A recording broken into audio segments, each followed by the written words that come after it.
Hi ಎಲ್ರಿಗೂ ನಮಸ್ಕಾರ. ಬನ್ನಿ ಇವತ್ತು ಕೆಂಪು ಚಟ್ನಿನ ಯಾವ ರೀತಿ ಮಾಡೋದಂತ ನೋಡೋಣ.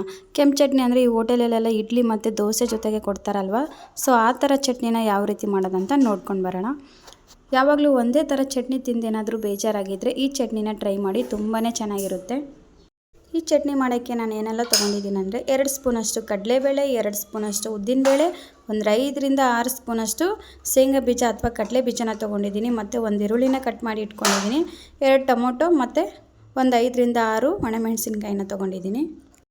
ಇವಾಗ ಒಂದು ಪಾತ್ರೆ ಬಿಸಿ ಮಾಡೋಕ್ಕಿಟ್ಟು ಒಂದು 2 ಸ್ಪೂನಷ್ಟು ಎಣ್ಣೆ ಹಾಕ್ಕೊಳ್ಳಿ. ಎಣ್ಣೆ ಬಿಸಿ ಆದಮೇಲೆ ಕಡಲೆಬೇಳೆ ಮತ್ತು ಉದ್ದಿನಬೇಳೆನ ಹಾಕಿ, ಅದಾದಮೇಲೆ ಒಂದು ಸ್ವಲ್ಪ ನಾವು ಕಡಲೆ ಬೀಜ ತೊಗೊಂಡಿದ್ವಲ್ವ, ಕಡಲೆ ಬೀಜನೂ ಕೂಡ ಹಾಕ್ಕೊಂಡು ಚೆನ್ನಾಗಿ ಫ್ರೈ ಮಾಡ್ಕೊಳ್ಬೇಕು. ಇದನ್ನು ಕಡಲೆ ಬೀಜ ಚೆನ್ನಾಗಿ ಫ್ರೈ ಆಗಬೇಕು ಎಣ್ಣೆಲಿ, ಸೊ ಒಂದು ಸ್ವಲ್ಪ ಫ್ರೈ ಮಾಡ್ಕೊಳ್ಳಿ. ಇದನ್ನು ಒಂದು ಈರುಳ್ಳಿ ಮತ್ತು 2 ಟೊಮೊಟೊನ ಕಟ್ ಮಾಡಿ ಇಟ್ಕೊಂಡಿದ್ದೀನಿ, ಮತ್ತು ಕೊತ್ತಂಬರಿ ಸೊಪ್ಪು ತೊಗೊಂಡಿದ್ದೀನಿ, ಒಂದು 5ರಿಂದ 6 ಒಣಮೆಣಸಿನ್ಕಾಯಿನ ತೊಗೊಂಡಿದ್ದೀನಿ. ಇದೆಲ್ಲ ಚೆನ್ನಾಗಿ ಫ್ರೈ ಮಾಡ್ಕೊಳ್ಳೋಣ ಮೊದಲು. ಯಾವಾಗ ಇದೆಲ್ಲ ಚೆನ್ನಾಗಿ ಫ್ರೈ ಆಗುತ್ತಲ್ವ, ಸೊ ಆವಾಗ ಇದಕ್ಕೆ ನಾವು ಈರುಳ್ಳಿನ ಹಾಕ್ಕೊಳ್ಳೋಣ. ಇದೆಲ್ಲನೂ ಚೆನ್ನಾಗಿ ಫ್ರೈ ಆದಮೇಲೆ ಇವಾಗ ಈರುಳ್ಳಿ ಹಾಕ್ಕೊಳ್ಬೇಕು. ಈ ಥರ ಒಂದ್ಸರಿ ಚಟ್ನಿ ಮಾಡಿ ನೋಡಿ, ತುಂಬಾ ಚೆನ್ನಾಗಿರುತ್ತೆ. ರೈಸ್ ಜೊತೆ ತಿನ್ಬೋದು, ಚಪಾತಿ, ರೊಟ್ಟಿ, ದೋಸೆ, ಇಡ್ಲಿ ಎಲ್ಲದ್ರ ಜೊತೆನೂ ತಿನ್ಬೋದು. ತುಂಬ ಚೆನ್ನಾಗಿರುತ್ತೆ ಮತ್ತು ಬೇಗ ಕೂಡ ಮಾಡ್ಕೊಳ್ಬೋದು. ಮನೆಯಲ್ಲಿರೋ ಒಂದು ಪದಾರ್ಥಗಳನ್ನು ಯೂಸ್ ಮಾಡ್ಕೊಂಡೆ ನೀವು ರೆಡಿ ಮಾಡ್ಕೊಳ್ಬೋದು. ಇವಾಗ ಇದು ಚೆನ್ನಾಗಿ ಫ್ರೈ ಆಗಿದೆ. ಇವಾಗ ಇದಕ್ಕೆ ಒಣಮೆಣಸಿನ್ಕಾಯಿನ ಹಾಕ್ಕೊಳ್ಳೋಣ. ಒಂದು 5ರಿಂದ 7 ತೊಗೊಂಡಿದ್ದೀನಿ. ನೀವು ಖಾರ ಎಷ್ಟು ಬೇಕೋ ನೋಡಿಕೊಂಡು ಅಷ್ಟು ತೊಗೊಳ್ಬೋದು. ಮೆಣಸಿನ್ಕಾಯಿ ಹಾಕಿ ಒಂದ್ಸರಿ ಚೆನ್ನಾಗಿ ಮಿಕ್ಸ್ ಮಾಡ್ಕೊಳ್ಳಿ. ಅದಾದಮೇಲೆ ಕಟ್ ಮಾಡಿ ಇಟ್ಕೊಂಡಿರೋ ಈರುಳ್ಳಿನ ಹಾಕಿ ಮತ್ತೆ ಚೆನ್ನಾಗಿ ಫ್ರೈ ಮಾಡ್ಕೊಳ್ಳಿ. ಈರುಳ್ಳಿ ಎಲ್ಲ ಹಸಿ ವಾಸನೆ ಹೋಗಿ ಚೆನ್ನಾಗಿ ಫ್ರೈ ಆಗಬೇಕು. ಅಲ್ಲಿವರೆಗೂ ಲೋ ಫ್ಲೇಮಲ್ಲಿ ಇಟ್ಕೊಂಡು ಚೆನ್ನಾಗಿ ಫ್ರೈ ಮಾಡ್ಕೊಳ್ಳಿ.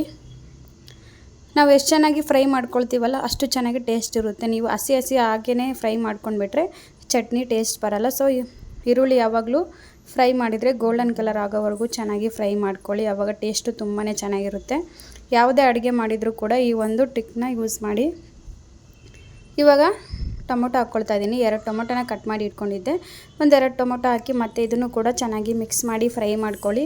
ಟೊಮೊಟೊ ತುಂಬಾ ಸಾಫ್ಟ್ ಆಗಬೇಕು, ಅಲ್ಲಿವರೆಗೂ ಚೆನ್ನಾಗಿ ಫ್ರೈ ಮಾಡ್ಕೊಳ್ಳಿ. ಇದನ್ನು ಇದೇ ಥರ ಮಿಕ್ಸ್ ಮಾಡಿಕೊಂಡು ಚೆನ್ನಾಗಿ ಫ್ರೈ ಮಾಡ್ಕೊಳ್ಳಿ. ಇದೆಲ್ಲನೂ ಸಾಫ್ಟ್ ಆದಮೇಲೆ ನಾವು ಇದಕ್ಕೆ ಒಂದು ಸ್ವಲ್ಪ ಉಪ್ಪು ಹಾಕ್ಕೊಳ್ಳೋಣ. ಒಂದು ಸ್ಪೂನಷ್ಟು ನಾನು ಉಪ್ಪು ಹಾಕ್ಕೊಂಡಿದ್ದೀನಿ. ಉಪ್ಪು ಹಾಕ್ಕೊಂಡು ಮತ್ತೆ ಒಂದು ಸ್ವಲ್ಪ ಇದನ್ನು ಚೆನ್ನಾಗಿ ಮಿಕ್ಸ್ ಮಾಡ್ಕೊಳ್ಳಿ. 1 ಸ್ಪೂನಷ್ಟು ಉಪ್ಪು ಹಾಕ್ಕೊಂಡಿದ್ದೀನಿ. ಉಪ್ಪು ಹಾಕ್ಕೊಂಡು ಚೆನ್ನಾಗಿ ಮಿಕ್ಸ್ ಮಾಡಿಕೊಂಡು ಮತ್ತೆ ಒಂದು 20 ಸೆಕೆಂಡ್ ಚೆನ್ನಾಗಿ ಇದನ್ನು ಫ್ರೈ ಮಾಡ್ಕೊಳ್ಳಿ. ಫ್ರೈ ಮಾಡಿಕೊಂಡು ಅದಾದಮೇಲೆ ನಾನಿಲ್ಲಿ ಕೊತ್ತಂಬರಿ ಸೊಪ್ಪನ್ನ ಹಾಕ್ಕೊಳ್ತಾ ಇದ್ದೀನಿ. ಕೊತ್ತಂಬರಿ ಸೊಪ್ಪು ಹಾಕ್ಕೊಂಡು ಮತ್ತೆ ಚೆನ್ನಾಗಿ ಮಿಕ್ಸ್ ಮಾಡ್ಕೊಳ್ಳಿ. ಬೇಗನೆ ಮಾಡ್ಕೊಳ್ಬೋದು. ಈ ಚಟ್ನಿ ತುಂಬ ಚೆನ್ನಾಗಿರುತ್ತೆ ನೋಡಿ, ಒಂದ್ಸರಿ ಟ್ರೈ ಮಾಡಿ ನೋಡಿ. ಯಾರೆಲ್ಲ ನನ್ನ ಚಾನಲ್ನ ಸಬ್ಸ್ಕ್ರೈಬ್ ಮಾಡ್ಕೊಂಡಿಲ್ಲ ಎಲ್ಲರೂ ನನ್ನ ಚಾನಲ್ನ ಸಬ್ಸ್ಕ್ರೈಬ್ ಮಾಡಿಕೊಂಡು ಸ್ಕಿಪ್ ಮಾಡದೆ ಪೂರ್ತಿ ವಿಡಿಯೋನ ನೋಡ್ಕೊಂಡು ಬನ್ನಿ. ಇವಾಗ ಇದೆಲ್ಲನೂ ಚೆನ್ನಾಗಿ ಮಿಕ್ಸ್ ಮಾಡಿಕೊಂಡು ಸ್ಟವ್ನ ಆಫ್ ಮಾಡ್ಕೊಂಡ್ಬಿಡಿ. ಸ್ಟವ್ ಆಫ್ ಮಾಡಿಕೊಂಡು ಇದನ್ನು ಚೆನ್ನಾಗಿ ತಣ್ಣಗಾಗಕ್ಕೆ ಬಿಡೋಣ. ಒಂದು 5 ನಿಮಿಷ ಇಲ್ಲ ಒಂದು 10 ನಿಮಿಷ ಇದನ್ನು ತಣ್ಣಗಾಗಕ್ಕೆ ಬಿಟ್ಬಿಡಿ. ತಣ್ಣಗಾದ್ಮೇಲೆ ನಾವು ಇದನ್ನು ಮಿಕ್ಸಿ ಜಾರ್ಗೆ ಹಾಕ್ಕೊಂಡು ಗ್ರೈಂಡ್ ಮಾಡ್ಕೊಂಡು ಬರೋಣ. ನಾನು ಇವಾಗ ಇದನ್ನು ತಣ್ಣಗಾಗಕ್ಕೆ ಬಿಡ್ತೀನಿ. ಇವಾಗ ಇದು ತಣ್ಣಗಾಗಿದೆ. ಇವಾಗ ನಾನು ಒಂದು ಮಿಕ್ಸಿ ಜಾರ್ ತೊಗೊಂಡಿದ್ದೀನಿ. ಇದೆಲ್ಲನೂ ಕೂಡ ನಾವು ಜಾರ್ ಒಳಗಡೆ ಹಾಕ್ಕೊಳ್ಳೋಣ. ಜಾರಲ್ಲಿ ಹಾಕ್ಕೊಂಡ್ಬಿಟ್ಟು ಇದನ್ನು ಸಾಫ್ಟಾಗಿ ಗ್ರೈಂಡ್ ಮಾಡ್ಕೊಂಡು ಬರೋಣ. ಒಂದು ಸ್ವಲ್ಪ ನೀರು ಹಾಕ್ಕೊಂಡು ಚೆನ್ನಾಗಿ ಗ್ರೈಂಡ್ ಮಾಡ್ಕೊಂಡು ಬನ್ನಿ. ನೋಡಿ ಇವಾಗ ನಾನು ಇದನ್ನು ಗ್ರೈಂಡ್ ಮಾಡ್ಕೊಂಡು ಬರ್ತೀನಿ. ಸೊ ಇವಾಗ ನೋಡಿ ಇದನ್ನು ಸಾಫ್ಟಾಗಿ ನಾನು ಗ್ರೈಂಡ್ ಮಾಡ್ಕೊಂಡು ಬಂದಿದ್ದೀನಿ. ನೋಡಿ ಇಷ್ಟೊಂದು ಸಾಫ್ಟಾಗಿ ಗ್ರೈಂಡ್ ಮಾಡ್ಕೊಳ್ಬೇಕು, ಅಂದರೆ ತಿನ್ನೋಕ್ಕೆ ತುಂಬಾ ಚೆನ್ನಾಗಿರುತ್ತೆ. ನೋಡಿ ಈ ಥರ ಸಾಫ್ಟಾಗಿರಬೇಕು. ನೀರು ಹಾಕ್ಕೊಂಡು ಚೆನ್ನಾಗಿ ಗ್ರೈಂಡ್ ಮಾಡ್ಕೊಳ್ಳಿ. ಇವಾಗ ನೋಡಿದ್ರಲ್ವ ಟೇಸ್ಟಿಯಾಗಿರೋವಂಥ ಒಂದು ಚಟ್ನಿ ನೋಡಿ ಸಿಂಪಲ್ಲಾಗಿ ಹೇಗೆ ರೆಡಿ ಮಾಡೋದಂತ ತೋರಿಸ್ಕೊಟ್ಟಿದ್ದೀನಿ. ಇವಾಗ ಇದನ್ನು ಒಂದು ಬೌಲಲ್ಲಿ ಸರ್ವ್ ಮಾಡ್ಕೊಂಡಿದ್ದೀನಿ ನೋಡಿ. ಇವಾಗ ನಾನು ಇದನ್ನು ದೋಸೆ ಜೊತೆ ಸರ್ವ್ ಮಾಡ್ಕೊಂಡಿದ್ದೀನಿ. ಈ ವಿಡಿಯೋ ಏನಾದರೂ ನಿಮ್ಗೆ ಇಷ್ಟ ಆಗಿದರೆ ಲೈಕ್ ಮಾಡಿ, ಕಮೆಂಟ್ ಮಾಡಿ ಮತ್ತು ಶೇರ್ ಮಾಡಿ. ಎಲ್ರಿಗೂ ಕೂಡ ಧನ್ಯವಾದಗಳು.